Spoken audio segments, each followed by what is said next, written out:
This heartbreaking news just in. Norma McCorvey, the Jane Roe of Roe versus Wade, the late Jane Roe, was a phony, and she was in it for the money. I know this is true because Vanity Fair printed an article. That makes it true, right? I'm Randall Terry. This is Voice of Resistance.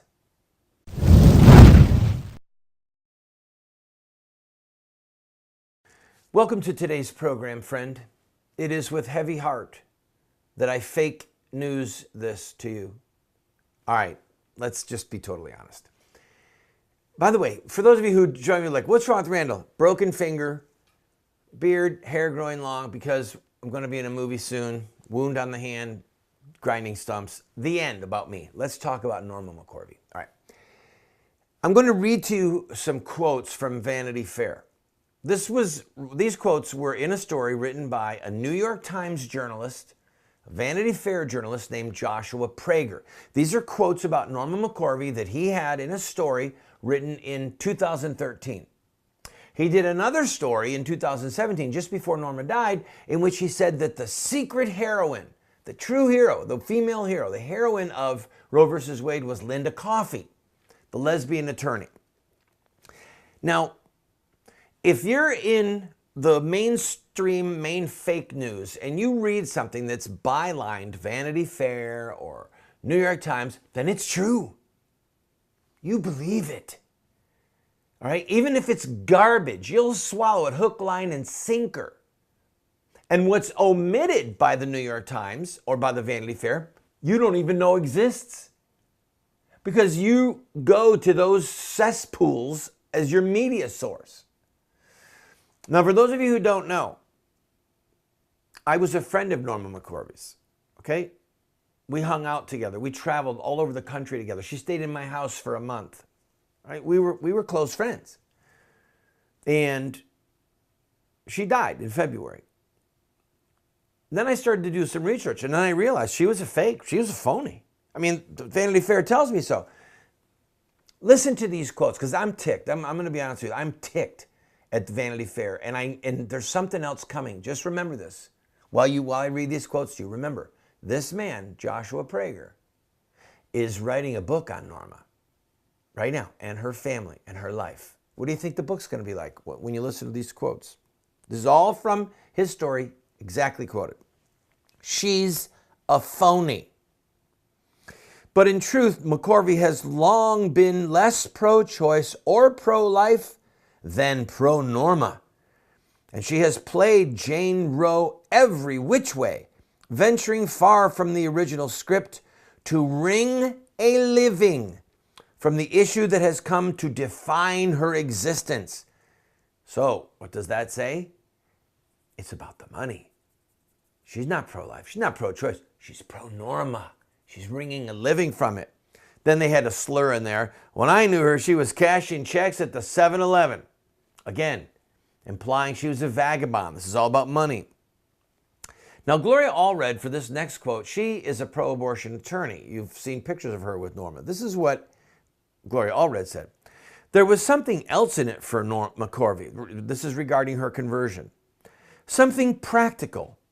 As Gloria Allred points out, it's a career choice as well.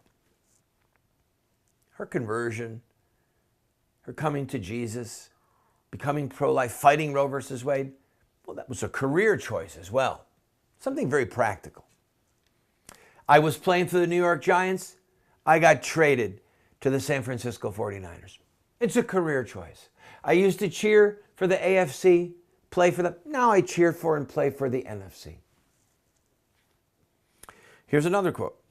In speech after speech, her event objectives, as she was instructed in 1998 for a speech at a Christian pregnancy center in South Carolina, were twofold. Glorify God in all we do, raise lots of money. God and money. Let's exploit our Christianity. Let's just raise lots of money. This is a career choice. But then, of course, there are other slanders as well. Ready? Concerning being pro-life or pro-choice, she feels at the end of the day a little bit like she doesn't have a side that she can belong to. Way says She's a little bit of an orphan. She really doesn't belong to the pro-choice side, really doesn't belong to the pro-life side. She's an orphan. It's baloney. It's bull hockey. Bull crap. It's what it is, bull crap. I know I'm running out of time. I'm going to finish this. Norma, look at this one. Norma has never been able to do the right thing, says her daughter, Melissa. Never. Now we've got a quote from her daughter. Norma, doesn't call her mom. Norma has never been able to do the right thing. And then finally another quote from someone saying, she just fishes for money. Now, friend, this is painting a portrait of somebody, all right? If you read this and you didn't know Norma, you would think she was a charlatan. You'd think she's a phony. You'd think she's just fishing for money. And it's a lie.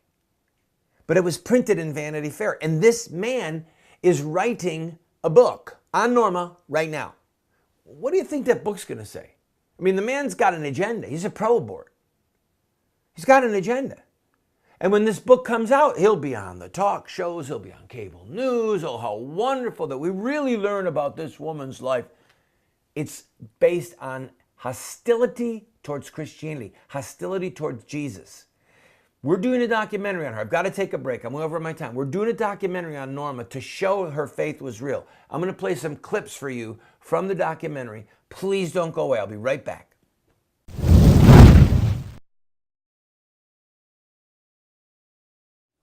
Have Muslim terrorists hijacked the peaceful religion of Islam? Or is there more to the story? The answer lies in the life of one man, Muhammad, the founder of Islam. Muslim terrorists see themselves inside a 1,400-year-old story, a narrative that focuses on specific events in the life of Muhammad. We are going to look at Muhammad's life using their most sacred literature. We will look at Muhammad at the Battle of Badr. We'll see him deal with those who mock him. We'll see the times when he used deception. We'll witness Muhammad's anti-Semitism. And yes, we will discuss Muhammad and his teachings concerning sex, slavery, and jihad. Friend, if you want to understand Islamic terrorism, get this series today.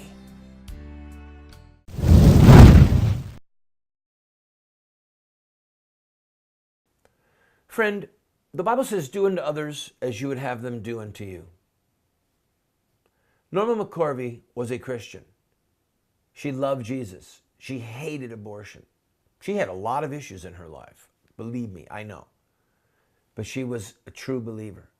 And her conversion to Jesus was one of the most profound conversions in the last century.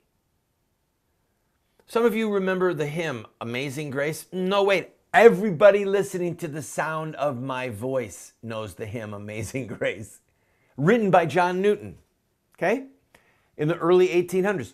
He was a slave trader. He was the captain of a ship that kidnapped human beings from Africa and sold them into slavery. He was an evil, evil man, and he converted. And he wrote Amazing Grace. Norma's conversion to Christ is on par with that. Literally on par with that. And now you've got people in the left-wing media that are going to try and destroy that conversion's credibility. And I'm not going to let it happen. We're making a documentary, and I need your help. Now, I'm going to play a clip. Let's do the flip clip. All right? I'm going to play a clip for you from the upcoming documentary. It's called Finding Miss Norma, the Real Norma McCorvey. Please watch this and then get a pen and paper. I'm going to ask you to help, and I'm going to give you a gift or two as a thank you for your help. Here's the clip. So now, fast forward to 1995, we're moving Operation Rescue right next to A Choice for Women. That's the abortion mill that she was. There's a wall about that big, and we were right next to them. And so all of the media, the first thing she did was not call the police. She called the media. So we had a three-ring circus out there. We had satellite trucks all over the place. Time magazine puts this article, and it says, Roe meets rescue. There's going to be violence. Operation Rescue with Flip Venom and company moved into the available space next door to the A Choice for Women abortion facility where Norma was working. And within almost days, it seemed, the folks with Operation Rescue were befriending Norma. It didn't make any difference how much I stayed out in front of the mill, how much I cussed them, how much I screamed at them, how many heart attacks I had. They would just look at me and smile. And then one day, I got in. It was early on a Saturday morning. Nobody was at the abortion mill. But she was there, and her truck was there, and she was there, and I was there. And I walked out of the car, and I was going into our office, and she came out of the door, and I looked at her, and I said, Miss Norma, what are we going to do? And we sat down at a little bench right out in front of that place with A Choice for Women right above. That was the office. And I said, Miss Norma, I want to apologize to you for what I said. I saw that those words hurt you deeply. And she said, and her eyes began to, puddle up with tears. She said, I just couldn't breathe. I just had to leave. I did not know that she left and went out the back. I thought she just went on and did what she did. And I said, Miss Norma, I'm sorry those words hurt you so much. I didn't mean to do that. I care about you and love you enough to tell you the truth. This just started, and all of a sudden I became real to her. That won my heart. I knew that he had a gentle side to him. I just didn't know how deep it went. That got me. All right, I am asking you to help me get that out. When we're done with this film, everyone can have access for free. Let me say that again. We're not going to charge for the film. We're going to make it available to every Christian television network. We're going to put it online where people can stream it for free. We'll offer it to Netflix, and we'll offer it to Xfinity. We'll offer it to the whole world for free. Because her testimony means that much. And I'm not making any money on this. I am not paying myself one penny for my part in this film. Go to the website that you see on your screen, or call the number that you see on your screen, and make a contribution. If you'll give $50, we will send to you a DVD of this movie and a copy of Norma's book, Won by Love. If your gift is $100, we'll give you an autographed copy of Norma's book. Put the plate up. I know we're about out of time, but just show the plate. You see this plate? These are numbered autographed plates that are in the front of the book, the ones that are autographed by Norma and me. We autographed these before Norma died. I've got about 180 of them left. When they're gone, they're gone. So if you'll give $100, just $100, we'll send you an autographed copy of Norma's book, autographed by her and by me. And we'll send you the DVD. If you'll give $250, we'll put your name up in the credits of the film. Or $1,000 or $2,500, we've got special gifts. Go to the website that you see there, or call the number and help us get this out so that we can preempt the lies and the deceit and the deception that are coming because of the book that's being written about her life by Joshua Prager, the man who wrote all those quotes and put all those quotes in print that I shared with you in the last section. Don't go away, I'll be right back. I've got another clip for you about Norma being haunted before her conversion, haunted by the souls of babies. Don't go away.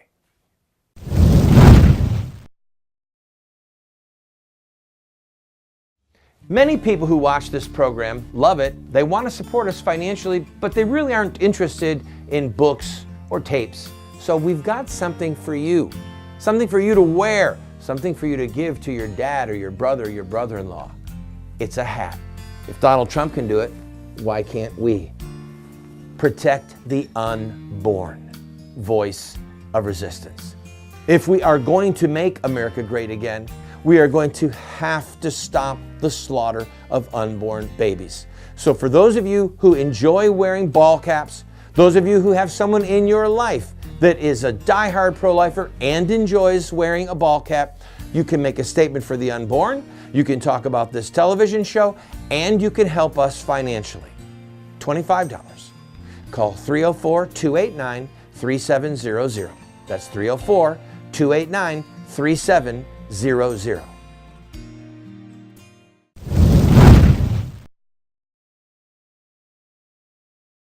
Thanks for joining me, friend.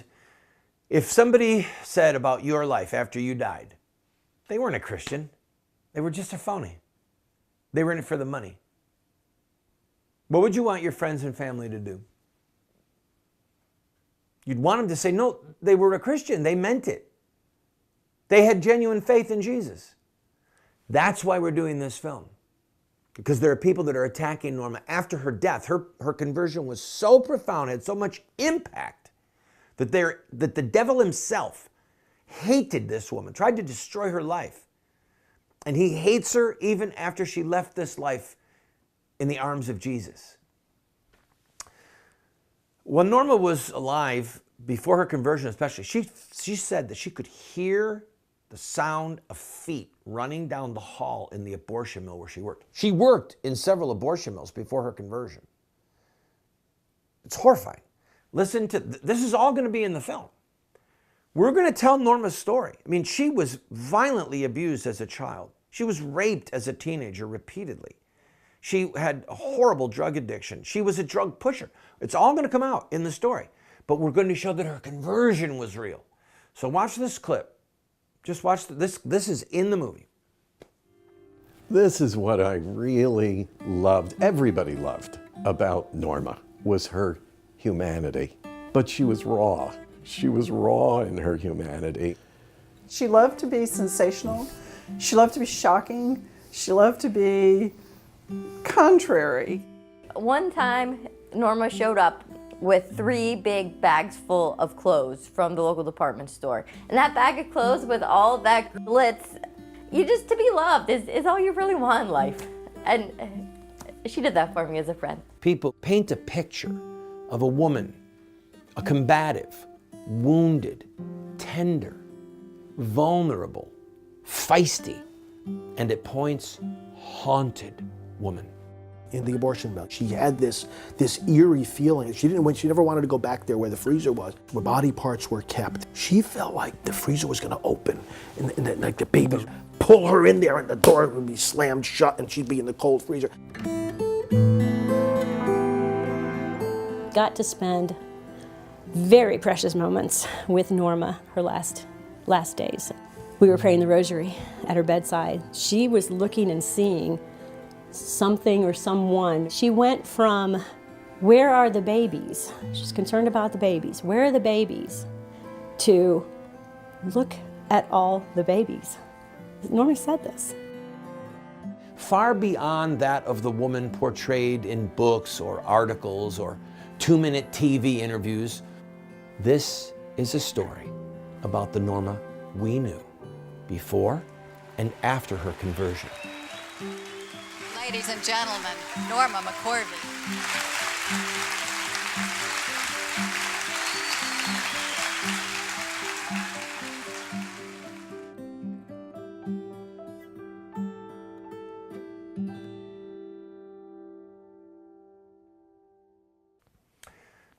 Again, friend, this movie is going to be so profound. I showed the whole movie to a woman who was a friend of Norma's. She called me and said, I cried, I laughed, she said, I knew Norma.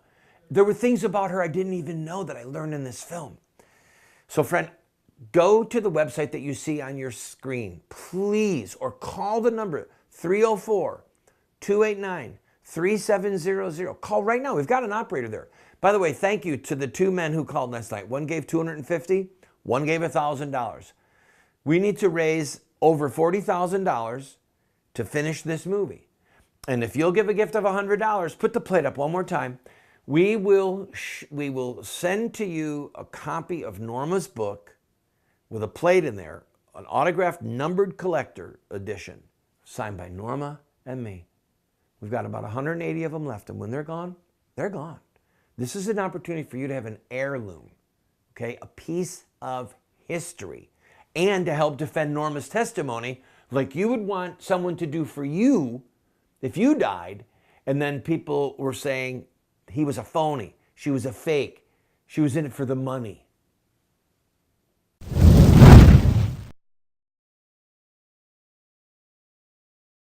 What Would Mohammed Do? Islamic Terrorism Explained is the best movie series documentary ever produced on the life of Muhammad and Islam.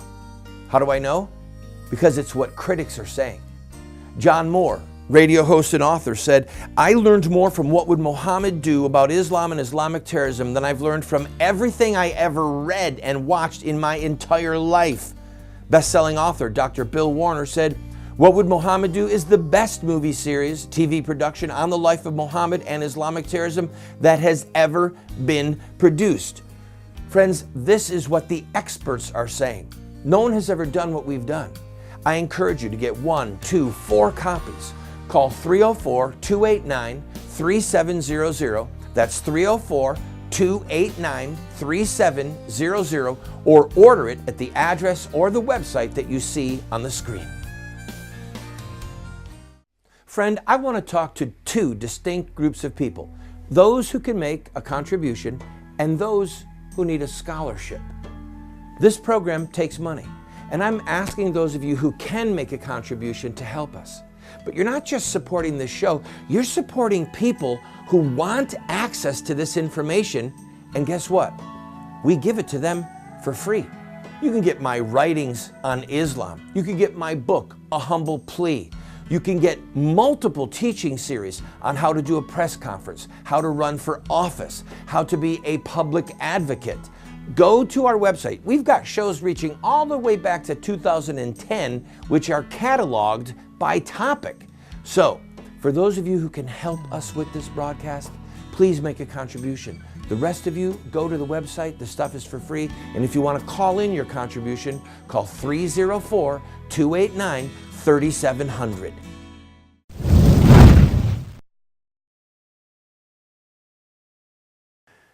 Last night, before I went to bed, I prepared for this show and I read the article again that Joshua Prager wrote about Norma being a phony, always fishing for money, never able to do the right thing.